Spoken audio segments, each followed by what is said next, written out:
After my sister's wedding and her move to another city, I found myself alone in the house with my mother. While I had always been grateful for how she raised me, her recent behavior left me frustrated. Despite my financial support, she unexpectedly pushed me away. It was disheartening, especially knowing that my sister and her husband had a hand in this decision. I harbored resentment toward them, vowing to make them regret it. My name is Samantha, and at 27 years old, I'm navigating a difficult situation. My father passed away a few years ago, and my older sister Lily, who is 9 years my senior, moved out after getting married. That left just me and my mother. Truth be told, living with her hasn't been easy. Once I started working, she quit her part-time job, opting for a more relaxed lifestyle at home. She started treating me like her personal servant. Every day it was, "Sam, is dinner ready yet?" Or "I need some extra cash this month. Just send me $300. The list of demands never seemed to end. People often told me I should move out if I was unhappy, and I considered it many times.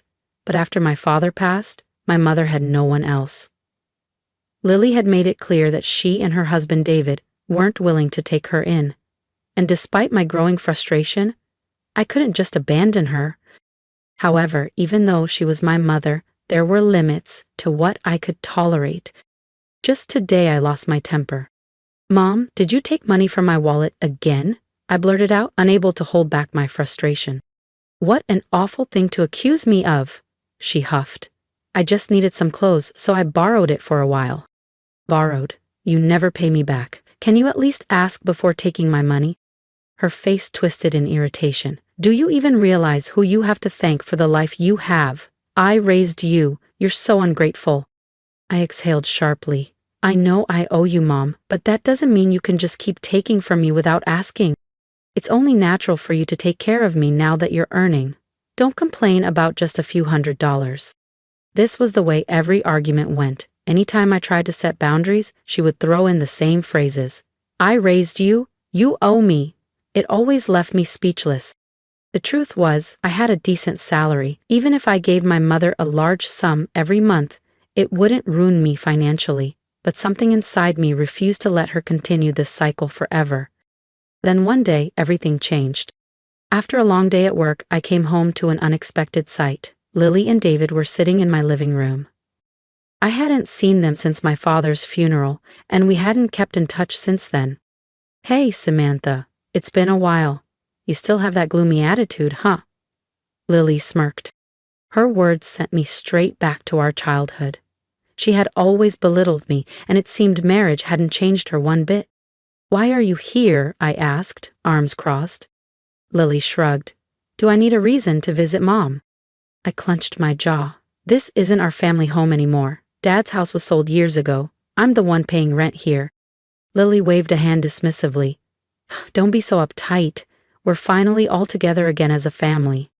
Before I could respond, David chimed in. "Honestly, Sam, with that attitude, you'll never get married." I bit my tongue. This was exactly why I had kept my distance from them. Then my mother spoke, her voice sweet but firm.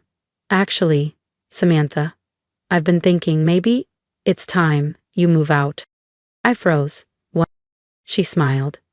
"It's just, Lily and David are planning to start a family, and I'd like to go live with them for a while. They suggested it." My chest tightened. "So, you want me to move out so you can go live with them? After everything I've done for you?" My mother had no shame. "Well, you'll be fine on your own. You're independent now." That was it, I was done. I laughed, not out of humor but because the situation was so ridiculous. "All right," I said, grabbing my coat. "You want me out? Fine. But you should know I was covering all the rent and bills. The lease is in my name, so when I move out, you're all on your own." Their faces fell. "Wait, what?" my mother stammered. I shrugged. "Guess you'll have to find somewhere else to live. Maybe Lily and David can take you in after all." Lily's mouth opened, then closed. David looked away, suddenly interested in the floor. I walked out that night, leaving them all in stunned silence. And for the first time in a long time, I felt free. Feeling guilty? Not at all. It was obvious from her comment that, like Lily, David was also insensitive. Disliking the two of them even more, I retreated to my room after eating dinner alone. My mother, seemingly happy to see Lily after so long, kept chatting away with a smile on her face. It appeared that the three of them occasionally gossiped about me. Since that day, for some reason, Lily and David started visiting my place more frequently. There was another thing that bothered me. Did they think this was their home? They were way too relaxed in my apartment. "Hey Lily, what's the deal? This is my place, you know." I finally confronted her. "What about it? You're so annoying. What does it have to do with you?" she replied. "I'm here because I'm concerned about Mom and I want to visit her often. You never reached out once since Dad's funeral," she retorted. "That's none of your business," I replied, irritated. "Speaking of which, I'm hungry. Cook something and do it quick." Seriously, this was my place, wasn't it? Why were they lounging around as if they owned it? "I want to eat a delicious cake, Samantha. Buy me one," David suddenly requested. Upon David's request, even my mother joined in. "You just got back from work, right? So you're free. Hurry up and go buy it for us, you lazy girl." David, who used to detest my mother and avoided her as much as possible, suddenly seemed to be getting along very well with her. And Lily? She projected the attitude of, "I'm the eldest daughter and David's my husband, so it's only natural for us to be concerned about Mom." Seeing how they acted, the two were definitely planning something. I wasn't sure what it was yet, but I was certain it wasn't good.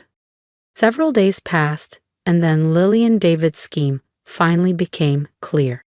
"Samantha, I've reached my limit living with you.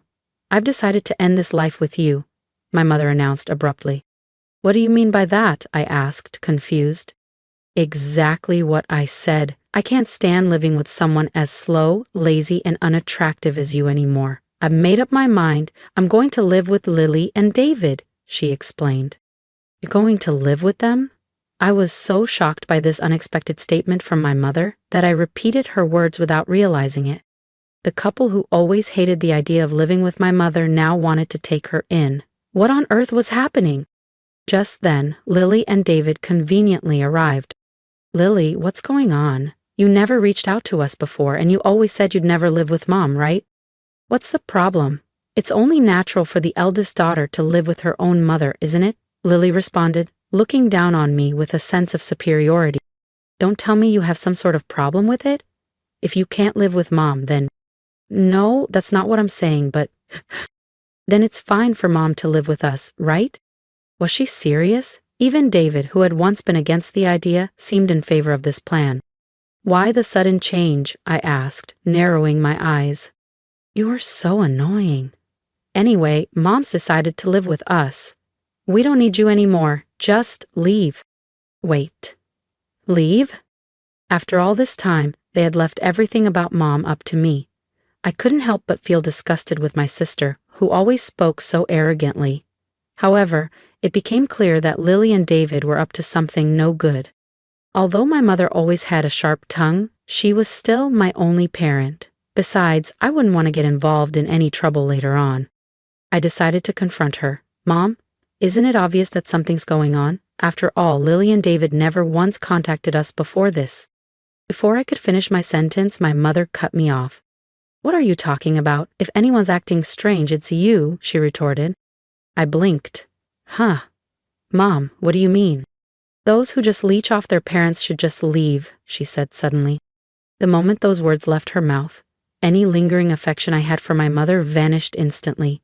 After all the support I had given her, after taking care of her all these years, how dare she say something like that to me? But this was the only time they could mock me like this. Soon, they would experience hell, and they better enjoy their moment while they could. I started planning my revenge. "Then I'll leave right now," I declared firmly, looking straight at my sister, her husband, and my mother. The three of them exchanged smirks before Lily spoke. "Samantha, you're finally leaving? Mom, you must be so happy." "I truly am," my mother beamed. "Now I can live with Lily and David. I'm on top of the world. From now on, I'll be the one taking care of Mom. Thank you, Lily," David added with a grin. "Oh, thank you too, David," my mother chimed in, her voice dripping with delight. The three of them continued their frivolous conversation, patting each other on the back as if they had won some great victory. To be honest, I was struggling not to laugh at that moment, but I couldn't let them think I had any leeway. To execute my revenge perfectly, I had to lay low for now. From that day on, Lily and David were constantly in my apartment. As for me, it was as if I didn't exist. Or rather, they treated me as though I had never existed in the first place. But that was advantageous for me. I wasn't bothered at all while preparing to move out. A week later, it was finally moving day. The moment I stepped into the living room, Lily smirked. "Today's the day we part ways, Samantha. We'll be taking care of Mom from now on so you don't have to worry." "Thank you," I replied calmly. "I'm leaving Mom in your hands, okay?" Something in my response seemed to unsettle Lily. Then my mother approached me with a smug smile. "I hope you get married soon, Samantha. It would be a shame to remain single for the rest of your life, wouldn't it? You know the whole world would call someone like you a loser." David chuckled at my mother's words, while Lily covered her mouth, stifling a laugh. I responded just as calmly as before. "That's true. From now on, I've decided to live just for myself. I mean, I no longer have to take care of you now, right?" My mother's face twisted. "Just stop talking and get out. I never asked you to look after me." I shrugged. I was leaving anyway. Ding dong. "Oh, seems like they're here," I said, turning toward the door. The movers from the moving company I had scheduled for today stood outside. As they began carrying out my belongings, I pointed toward the living room. "Oh, and please move all the appliances and furniture in these rooms, too." The three voices behind me harmonized in shock. "Wait, what?" They were completely dumbfounded. "The TV, the fridge, the microwave. Oh, and this cleaning robot too. Also the sofa, dining table, and the bed. Please move everything," I continued, giving the movers clear instructions. My mother finally snapped. "What are you thinking? Stop this immediately." I turned to her, unfazed. "What do you mean? Am I doing something strange? Don't play dumb taking all the appliances and furniture from this house. Have you lost your mind?" David, whose face was now as red as a tomato, approached me aggressively. "Yo, listen to Mom. How do you expect us to live without any furniture or appliances? You have no right to take everything. Leave everything here and just go." My mother and Lily squawked in front of me, completely losing their composure. I took a deep breath and smirked. It was time to clarify the situation for them. "Are you getting the wrong idea or something? Everything in this apartment, including the apartment itself, all its appliances and furniture, belongs to me. This is Mom's place, right? Don't mess with me." "All the furniture and appliances were bought using Dad's inheritance, weren't they?" David snapped. I knew it. He was an idiot. Just as I had anticipated, he misunderstood everything. He believed that my mother had been financing this apartment and assumed she had received a large inheritance from my father. That must have been the reason they so eagerly moved in with her. "Lily, aren't you misunderstanding something?" I asked, turning to my sister. "I bought everything in here. I've been giving Mom a monthly support of $2,200, you know." Their faces stiffened. "Those losses you're talking about. You just wanted to live with Mom, didn't you? You thought you'd inherit Dad's money one day, huh?" David scoffed. "What are you talking about? Mom used up all of Dad's inheritance a long time ago." I watched as Lily's expression shifted, her confidence draining away. She nervously glanced at our mother, who was looking down, her face pale. "Mom, please explain. You told us you bought all the appliances here," I demanded. "Well, I was just trying to look good," she mumbled. "What do you mean by that?" Lily snapped. "We only moved in with you because we thought there was an inheritance from Dad. If there's no inheritance, what's the point of living together?" "Wait, what are you saying?" my mother stammered. "Didn't you say you'd take care of me because you're the eldest daughter?" Lily folded her arms. "I was just trying to be nice. I lied so that we could live together."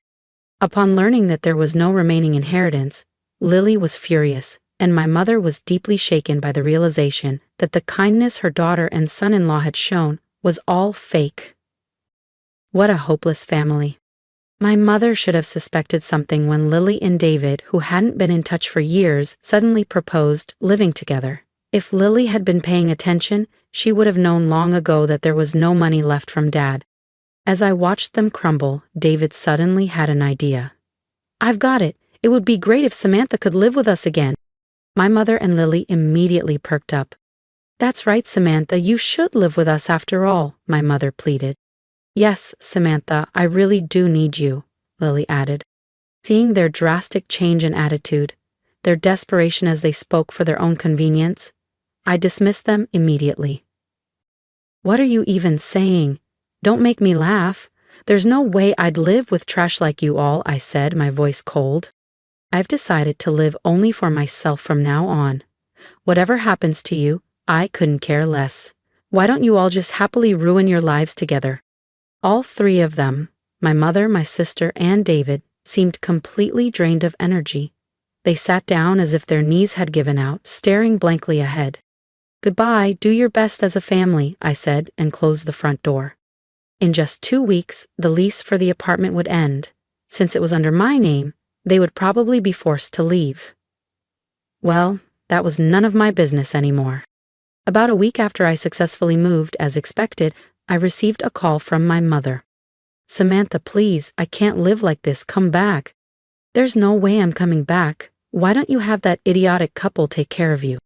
"Actually, it seems they quit their jobs and moved here because they thought I still had your father's inheritance. They really are terrible people, aren't they?" I scoffed. "I don't even feel like helping anymore. I'm not interested in a family that only thinks about money. But Samantha, all I have is you." "Mom, I'm busy. Can I hang up now?" "Please, Samantha, help." I ended the call before she could finish and blocked her number. I no longer felt the urge to help my mother, especially not now. Rumor had it that my mother, Lily, and David were evicted from the apartment after that incident. They ended up spending all of Lily's remaining savings to move into a shabby apartment. Apparently, my mother still didn't work and she argued with David almost every day. Lily was the only one bringing in any money, working from dawn until dusk just to make ends meet. As for me, after distancing myself from them, I was able to save more money and use it for my own needs. After all the sacrifices I had made in the past, I was finally free to lead a life that made me happy. I finally walked away from a life of being used, manipulated, and taken for granted. It wasn't easy, and I won't pretend that I didn't hesitate, but in the end, choosing myself was the best decision I ever made. Now, I want to hear from you. Have you ever been in a situation where people only cared about what they could take from you? Have you ever been the one who always gave, always sacrificed, only to be discarded the moment you set boundaries? Share your thoughts in the comments. Let me know if you've ever faced something similar. Your words might help someone else find the courage to stand up for themselves, just like I did. If you were in my shoes, what would you have done? Would you have walked away sooner? Would you have confronted them differently? Or do you think there was another way to handle it? Tell me how you see it. I want to know how you would have handled a family that only cared when they thought money was involved. And if you have any advice for someone struggling to break free from toxic family dynamics, drop it in the comments below. Sometimes, a few words of wisdom from someone who has been through it can be life-changing. Most importantly, I hope my story serves as a reminder. You don't owe anyone your peace, your happiness, or your financial stability just because they're family. You deserve to be treated with respect. You deserve relationships that are based on love, not obligation or guilt. If you're stuck in a situation where people only value you for what you can give, I want you to know that it's okay to walk away. It's okay to choose yourself, and when you do, you might just find the freedom and happiness that you've been denied for so long.